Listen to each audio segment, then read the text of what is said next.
देता हूँ। बीजेपी जो सरकार की नीति है वो इस भारतवर्ष को फिर से गुलाम बनाने के लिए तत्पर है। आप इन चोरों से अब की बार बचना है। मेरा तो यही है, चाहे नेता कोई भी आ जाओ, क्या बात, ये बड़े घरों में जिन्होंने जन्म ले लिया, जिनके दादा परदादा राजनेता थे, वही राजनेता बनेंगे। गरीब को सिर्फ अधिकार वोट डालने का है। आने वाला समय जो हमारे समाज के लिए काफी दुर्लभ आने वाला है। दो चीज मूलभूत सुविधा में गिनी जाती है प्रदीप भाई, स्वास्थ्य और शिक्षा।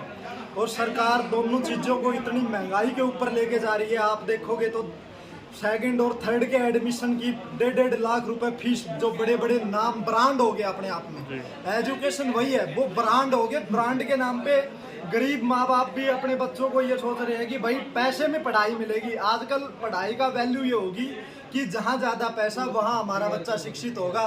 दूसरी तरफ हम इसका दुष्परिणाम देखें तो हर माँ बाप ये सोचते हैं, मैं सभी माँ बाप को ये विनती करना चाहता हूँ आपके माध्यम से, हर माँ बाप सोचते हैं कि अच्छे स्कूल में पढ़ाएंगे, हमारा बच्चा सरकारी जॉब में लग जाएगा। जब सरकारी स्कूल बंद हो जाएंगे, सरकारी जो भी सिस्टम है सरकारें उनको बंद करने लग रही है, तो ये आप प्राइवेट में पढ़ा लो, फिर सरकारी में पढ़ा लो, नौकरी तो मिलनी नहीं है। आप बीजेपी और कांग्रेस को छोड़ो, एक मतलब परिवारवाद की राजनीति जिला महेंद्रगढ़ के अंदर चल रही है ना। बार बार उन्हीं चेहरों को दिया जाता है, कभी बाप को कभी बेटे को। अब की बार सुना है कि किसी का बेटा उतरने वाला है ना। तो ये इस चीज को महेंद्रगढ़ वासियों को समझना होगा अगर उनको विकास चाहिए। अगर आज की तारीख में सबसे पिछड़ा अगर कोई जिला है वो महेंद्रगढ़ जिला है, जो आज की तारीख में सबसे पिछड़ा हुआ जिला है वो। और उसके पीछे सबसे बड़ा कारण है, ये लोग समझते नहीं है कि पगड़ी उतार के अगले को पहना देते हैं, उसकी उतार के फिर अगले को पहना देते हैं।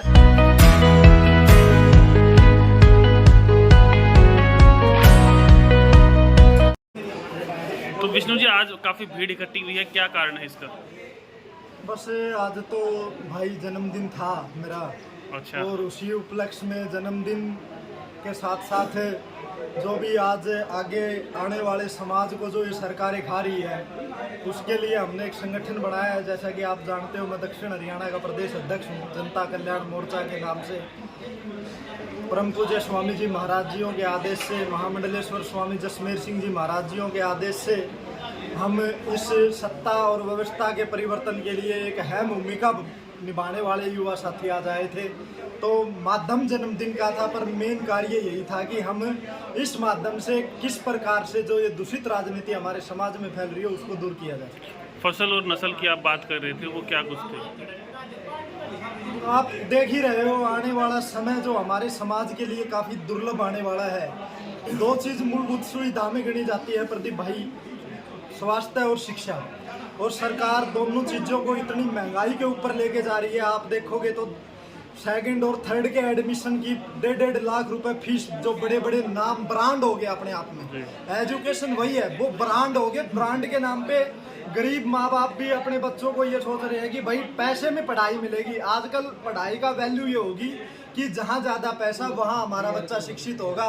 दूसरी तरफ हम इसका दुष्परिणाम देखें तो हर माँ बाप ये सोचते हैं, मैं सभी माँ बाप को ये विनती करना चाहता हूँ आपके माध्यम से, हर माँ बाप सोचते हैं कि अच्छे स्कूल में पढ़ाएंगे, हमारा बच्चा सरकारी जॉब में लग जाएगा। जब सरकारी स्कूल बंद हो जाएंगे, सरकारी जो भी सिस्टम है सरकारें उनको बंद करने लग रही है, तो ये आप प्राइवेट में पढ़ा लो, फिर सरकारी में पढ़ा लो, नौकरी तो मिलनी नहीं है। अभी जो राजनीति की बात कर रहे थे आप, आपने एक मंच भी बनाया है, संगठन बनाया है, तो उसकी क्या कुछ तैयारियां चल रही है चुनाव को लेकर? जी, हमारा संगठन पूरी तरह से पूरे हरियाणा में काम कर रहा है और 90 की 90 विधानसभा अब की बार हम हरियाणा में 2024 के अंदर व्यवस्था परिवर्तन के लिए उतारने वाले हैं। तो आपका नंबर कौन सी विधानसभा से है?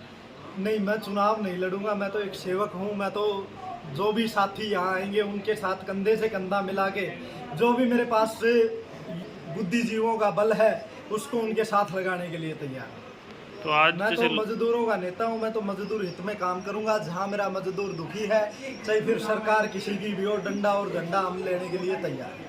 आज जन्मदिन पे और कह सकते हैं जो मीटिंग हुई उस पर बहुत से लोग आए, उन्हें क्या कहना चाहेंगे और युवाओं को क्या संदेश? हमारी पार्टी का सदस्यता अभियान शुरू हो चुका है और जिला महेंद्रगढ़ और रेवाड़ी से अगर हम बात करें तो हमने 15 दिन में 5000 सदस्य बना दिए हैं। पेड सदस्य की बात कर रहे हैं। पेड सदस्य हैं जी। क्या है उनकी जो चार्जेज हैं? 25 रुपये रजिस्ट्रेशन फीस है और 25 रुपये रजिस्ट्रेशन फीस लेंगे। और हमने 5000 सदस्य रेवाड़ी और महेंद्रगढ़ से मात्र 15 दिन में बना दिए। तो इसका मतलब आप ये लगा सकते हो कि सभी लोग सरकारों से दापे बैठे हैं। तो अब की बार महेंद्रगढ़ में अगर चुनाव होगा तो फिर उसकी स्थिति है वो अलग होगी। जी जी। किस प्रकार से, कैसा नेता जो आप चाहते हैं, किस प्रकार का व्यक्ति उतारेंगे महेंद्रगढ़ विधानसभा है? आप बीजेपी और कांग्रेस को छोड़ो, एक मतलब परिवारवाद की राजनीति जिला महेंद्रगढ़ के अंदर चल रही है जी। है ना। बार बार उन्हीं चेहरों को दिया जाता है, कभी बाप को कभी बेटे को। अब की बार सुना है कि किसी का बेटा उतरने वाला है ना। तो ये इस चीज को महेंद्रगढ़ वासियों को समझना होगा अगर उनको विकास चाहिए। अगर आज की तारीख में सबसे पिछड़ा अगर कोई जिला है वो महेंद्रगढ़ जिला है, जो आज की तारीख में सबसे पिछड़ा हुआ जिला है वो। और उसके पीछे सबसे बड़ा कारण है ये लोग समझते नहीं है कि पगड़ी उतार के अगले को पहना देते हैं, उसकी उतार के फिर अगले को पहना देते हैं। मैं बार बार जो बात कर रहा हूँ व्यवस्था परिवर्तन की, व्यवस्था परिवर्तन इसी प्रकार से होगा। आपकी कोई गाड़ी खराब है, उसके अंदर आप कितने भी लोगों को बैठाए जाओ वो चल ही नहीं पाएगी। तो उसी प्रकार से जो ये सरकारों की नीतियां हैं वो खराब है, उसमें हम चेहरा बदलेंगे तो वो हमारा विकास नहीं कर सकते। विकास जब होगा जब हमारी गाड़ी नहीं होगी, ड्राइवर हम चाहिए कम चलाने वाला बैठा दो पर वो गाड़ी को मंजिल पे पहुंचा देगा। इन चोरों से अब की बार बचना है। मेरा तो यही है, चाहे नेता कोई भी आ जाओ। क्या बात, ये बड़े घरों में जिन्होंने जन्म ले लिया, जिनके दादा परदादा राजनेता थे वही राजनेता बनेंगे। गरीब को सिर्फ अधिकार वोट डालने का है, वो अपना शोषण करवाता रहेगा। अब जागने का समय है। मैं आपके चैनल के माध्यम से विनती करता हूँ, जितने भी युवा, जितने भी मजदूर, जितने भी शोषित पीड़ित साथी हैं, आप जाग जाओ। आने वाला समय आपका होगा, उसके लिए मैं आप लोगों के साथ कंधे से कंधा मिलाकर तैयार हूं। अभी आप थोड़े समय पहले एक चिरायु योजना के बारे में बात कर रहे थे, तो उसके बारे में आपकी क्या विचार है? आपने पता ही है कि सरकार ने एक पॉलिसी निकाली है। मैंने परसों का पेपर पढ़ा, बड़े दुख के साथ मैं आपको बताता हूँ। उसके अंदर सबसे बड़ी हेडिंग महेंद्रगढ़ जिला से इतने बच्चों को हमने चिरायु योजना में डाल दिया। मतलब क्या कहना चाह रही है सरकार की? सरकारी स्कूल में जो टीचर हैं उन्होंने मतलब अच्छे उनके टेस्ट वगैरह लेके लगाए थे, मतलब वो टीचर काबिल नहीं है। सरकार ये कहना चाहती है कि प्राइवेट के अंदर जाओ, हम 1100 रुपये दे देंगे, अगर आप गवर्नमेंट के अंदर आओगे तो माँ बाप को 500 देंगे। अब कौन माँ बाप है कि भाई सरकारी में भी पढ़ाऊँ और 500 भी दूँ? ये सिर्फ एक जैसे तेल वाला पैसा, बीपीएल समाज को तेल वाला पैसा का जैसे चुका दिया था प्रधानमंत्री ने, जैसे सब्सिडी का चुका दिया था ना लोगों को कि सिलेंडर पे सब्सिडी मिलेगी, फिर उसको बिल्कुल खत्म कर दिया। उस प्रकार का एक चुग्गा है जो 2 साल दिया जाएगा और उसके बाद आप लोगों से छीन लिया जाएगा। बाबा साहब जो अम्बेडकर की नीति थी वो कहते थे कि हर समाज का व्यक्ति पढ़ा लिखा होना चाहिए। और ये सरकार, मैं नाम तो लेता नहीं, सरकारें सारी ठीक है, जो भी है गलत कर रही है, पर ले देता हूँ। बीजेपी जो सरकार की नीति है वो इस भारतवर्ष को फिर से गुलाम बनाने के लिए तत्पर है। आप इन चीजों को अपने चारों ओर जो घटित हो रहा है ना उससे देखो, मेरे से पूछने की जरूरत नहीं है, आपको खुद पता है कि आने वाला समय कितना भयंकर आने वाला है। अभी आपके विचार जो है युवाओं को लेकर क्या है, रोजगार से संबंधित? आप देख रहे हो जब से बीजेपी सरकार आई है कितने रोजगार निकाले हैं सरकार ने। सेंटर की तो कोई भर्तियां निकली नहीं है। पहले रेलवे में हमारे बच्चे भर्ती होते थे, अदर बोर्डों के अंदर हमारे बच्चे जाते थे, वो सारी चीजें खत्म करके वही बात यहाँ पे आती है।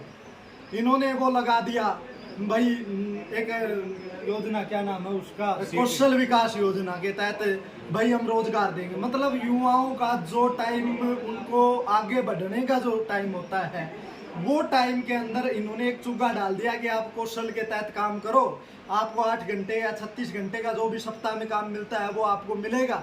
वो युवा वहाँ बंद के रह जाता है, उनको 2-3 साल नौकरी पे रखा जाता है, उसके बाद उनको निकाल दिया जाता है। अभी सीटेट की परीक्षा निकाली थी कि अगर ये पास कर लेंगे तो सभी को हम भर्तियाँ देंगे, फिर मुख्यमंत्री अपनी जबान से पलट जाते हैं। पता नहीं समाज को हो क्या रहा है कि हम उन लोगों पे बार बार क्यों भरोसा करते हैं जो अपनी जबान के ही पक्के नहीं है। सरकार ने एक और भी जो पॉलिसी थी वो निकाली थी, सक्षम योजना, उसको लेकर आपका क्या कहना है? वो सक्षम योजना लगा लो या जो भी बात थी वो सब फलो पॉलिसियाँ है। इनके पास सच्चाई तो यह है, बीजेपी के पास खुद का अपना कोई सिस्टम है ही नहीं। ये एडवर्टाइज ज़्यादा करते हैं, काम कम करते हैं। आपने फैमिली आईडी देखा होगा, इतनी बेकार दुर्दशा गरीब लोगों की हो रही है। मन में आए उसकी फैमिली आईडी में 2.5 लाख कर दिए, 5 लाख कर दिए। जो एक्चुअल में गरीब है उनके राशन कार्ड कट रहे हैं। मेरा आपके साथ अच्छी साठगांठ है, किसी राजनेता के साथ अच्छी गांठ है, मैंने फैमिली आईडी में इनकम कम करवा दी और जो सरकारें काम नहीं कर पा रही, डीसी एडीसी के ऑफिस से जो फैमिली आईडी में काम नहीं कर हो पा रहे, हम समाज में देखते हैं 2000 रुपये 4000 रुपये दे के प्राइवेट एजेंट करते हैं, मतलब उनकी साइट पे काम हो जाता है। वो समाज को जानबूझ के परेशान करना चाहते हैं। हम एक बात, क्लरिकल मिस्टेक है तो क्लर्क को सजा दी जाए ना, उसकी सजा इस आम आदमी को क्यों दी जाए। लेकिन सरकार तो ये कह रही है कि जो हमने फैमिली आईडी में जिस व्यक्ति की इनकम 1,80,000 से कम है उसको हम सभी सुविधाएं वो दे रहे हैं। कहाँ दे रहे हैं? जो राशन कार्ड से ले लो। कहाँ दे रहे हैं? इन्होंने रोजगार मेले लगाए, उन रोजगार मेलों में से लोन उनको दिए जो इनके जानकार है। मेरे पास 3 केस है, वो मैडम जी होंगी यहाँ पे पीछे, उनका रोजगार मेले में उनके परिवार से 3 सदस्य गए थे, बाकायदा उनको फोन आया था कि आपको लोन मिलेगा और आप आ जाओ। उन्होंने फार्म सबमिट किया, मैनेजर ने साफ मना कर दिया कि आपकी स्थिति नहीं है, हम आपको लोन नहीं देंगे। फिर सरकार ये क्यों कह रही है कि जिनकी स्थिति डाउन है उनको हम ऊपर उठाने के लिए लोन देंगे। बैंक मैनेजर ये कहते हैं कि आपकी स्थिति डाउन है, हम आपको लोन नहीं देंगे। फिर सरकार अपनी बातों पे कहाँ है? उन लोगों के दे रही है जो राजनीतिक साठगांठ से चलते हैं, उनका लोन हो जाएगा। अगर आपकी कहीं भी किसी अधिकारी के साथ लगड़ पेच नहीं है, एक केस करोड़ों दिखा दो, मेरी बिना लगड़ पेच का काम हुई, मैं अपनी एक बड़ी मुझ कटवा लूँ। और बोलिए ठीक।